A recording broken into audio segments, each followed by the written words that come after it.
Welcome to Duel Radio. This is Dylan, and I am with Chris today. Chris went undefeated, and you got first today. I'm assuming, First. I'm assuming there wasn't anybody else undefeated today. But what deck are you playing today? I played Prank-Kids Adamancipators, Rock Boys. It's a lot of fun. Yeah. All right. Well, let me see what you're playing, man. Starters, Triple Researcher. She's best girl of the deck. It's the reason she was $30. Any rock specials herself. Triple Seeker and Triple Analyzer.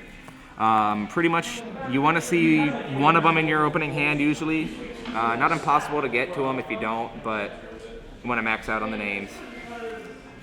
They're the tuners. They're real good. So all three tuners, those are all the Adamancipator cards, correct? There's two more that aren't the tuners. Which would be, I play two Dragites. When you summon them off an Adamancipator effect, it's just a free draw one. Level 4, and it gets a water engrave for a Dragite, so pretty good. Then the other side of the Rock Engine, with the Prank-Kids side, we play the three Roxies. A little different, I play the one Dropsies and one Lampsies. I like being able to still combo if I open one of these in hand, where I feel like if you would open the Dropsies and you didn't have another target, you couldn't go all the way through. Plus, the burn damage and the life gain really helps in time. So, can't say that I don't like having that option there. I have definitely played you a bunch of times, and that's just like, keeping up with all of it is always like yeah, it's a lot. No, it's good though. Final end of the rock side, we got the 3 Supplier with the 3 Guardian. Just specials himself whenever a rock leaves the field, searches Guardian, which is just a free monster negate. Helps through Nib. We played the 1 Plague Spreader for the Hulk target. The 1 Scythe because we're that guy. Feel like you have to this format if you're able to. 3 Ash for the hand traps, and then we played the DPE package. So we got the 1 Dasher, 1 Celestial. All right, so I'm guessing an end board ends somewhere on maybe a Dagda and a Scythe. Sometimes. And maybe a DPE. Yeah, it's pretty consistent just to get generic monsters on the board with this deck. Make a Verte, make a Dagda. What else do you need, you know? And honestly, I found going that route leaves you with a lot of follow-up in case they do stop it, so really not too bad. And then continue with the hand traps, just a triple imperm. I just put these in over the Veilers because this format Veiler really doesn't seem like it's doing a lot, and imperm can stop your opponent's scythe, so I wanted to at least have something since I'm broke and can't afford droplets. For spells, we did triple signs. Monster Reborn for rocks. You get to stack your deck if it's an Adamancipator, so really good extender, really good follow-up. The 2 Fusion Destiny, obviously, it's at 2. Can't play 3? Yeah. You know, you see it in your hand so often, it might as well be at 3, Konami. Just saying. I played 1 MST tonight. I was playing the IO for mine. Can't do that no more, so I'm like, you know what? Why not put the 1 MST in? Get a better MST. Hey, no, it's beautiful. It was a gift. I specifically played this one. Okay. So it's nice because it is a nice form of little back row removal. It doesn't really cost you anything. I have MST'd my own scythe, so because it can. The one called by. Tonight, interestingly enough, I didn't use it at all to stop a hand trap, but we did stop some Source Soul Synchros, and it really won me the game. Then we got the Triple Tactics. Again, another game-winning card right here. My last match against Eldritch, I was able to take a Dragoon, pop his field for enough damage, and then just kill him. So I wouldn't cut this card for anything. I'd play it in everything. And we play the 1 Pranks for the Doodle. Just helps you chain block, and it's nice being able to draw into like a hand trap at the end of your turn for the follow-up. Kind of debating on cutting it since I did cut the Veilers. It's not as good. Drawing Imperm during the end phase doesn't do anything. But it's still nice to chain block. Well, it's also kind of nice too to like put like the stuff back in your deck to like honestly, stuff. the recursion part I actually care about more than the draw, because it gets to put the Meow and a couple Roxies back in. That's just more extenders to go for next turn. So yeah, I mean, really solid card.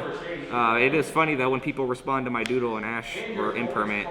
I'm like, okay, well, We don't get the pranks, but everything else is resolving. It's like, all right, well, I'm not playing that type of deck. But... Right, yeah, they're always scared of the butler. I'm like, what's a butler? All right, then.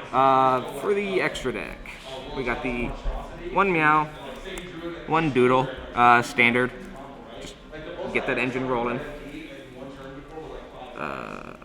We play the 1 Hulk. Gotta play the Dagda. And then, of course, for another link too, we got the Verte. These two, honestly, they're very, very problematic together. Way too generic. Any deck can make them. So, yeah, something needs to be done about one of those two. Hulk's just Hulk. Crazy card. We play the 1 Almirage. It does come up with hands where I open the level 4 Dragite and like assigns. You can normal go into the Almirage, reborn the Dragite, and then you get a stack and draw, so you pretty much just get to search any of your rocks from your deck to your hand.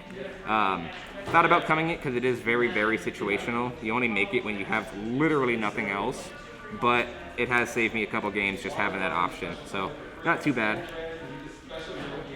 And then Appaloosa. She's Appaloosa. No complaints there. We do the 1 Gallant. I've thought about playing 2, but 1 seems to be fine. Usually if you're resolving it and everything's going through, you should win. And then 1 Dweller and 1 Zeus. I feel like I have to play Dweller in any deck that I'm able to. It's just too versatile and hits too many decks. Haven't really made it too often this format, but I know as soon as I take it out, I'd regret it. So don't mind having him in there. And then for Synchros, we've got Double Raptite, awesome extender for the deck. Really helps getting those other tuners out, as well as DD Crow on your opponent's turn. Really, really good against Striker, good against Eldritch. Raptite actually won me game tonight against Eldritch my last round, so really, really good deal if I hit those cards on your opponent's turn. 1 Dragite.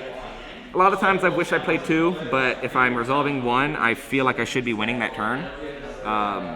So, I mean, phenomenal card, non-targeting, non-destructive removal.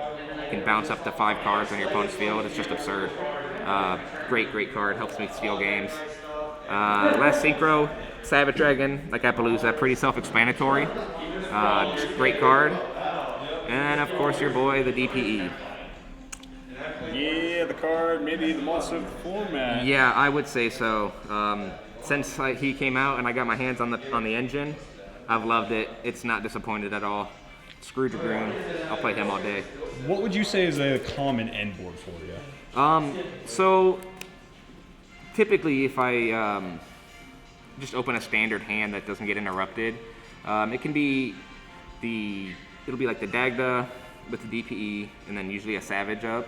I feel like really the only thing stopping the scythe at that point is if they have the droplet, because my Savage will just protect against anything else. So kind of makes me feel like they better have it. With my luck, they usually do. But yeah, usually it'll be the Scythe Lock with at least a Savage up, sometimes an Appaloosa. But the deck can do a lot. That's why I like it. It's very versatile. Can push through a lot.